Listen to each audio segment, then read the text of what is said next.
Malapa le dikago tseo di senyegileng, matlhotlhapelo a tlhago ao a tshositseng baagi ba re ba ile ba padimolwa ke phefo e maatla mme e tlhakane le dipula tse di botlhoswana. Tota sentle ditshenyegelo tse ke ka ha ke di lebeletse di ka nna dikete di ka nna R60 a diranta.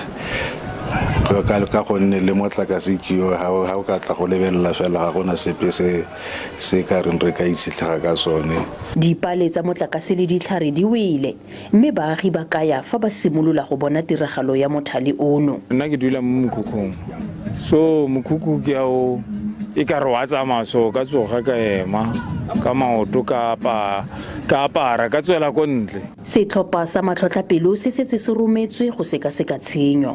Re rometse ditlhopha tsa rona gore di ye gore direla tlhatlhobo mme tlhatlhobo e ba e dirileng e tla re bolelela gore ditshenyegelo di yang re ka tsereganya yang. Tsereganyo ya rona re tla e dira re dirisana le mafapha a o tla puse gore re imolle ba ga rona.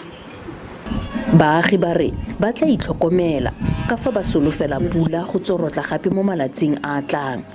Mpho Lepedi, dikgang ke tsa SABC mo Nosetlhagole.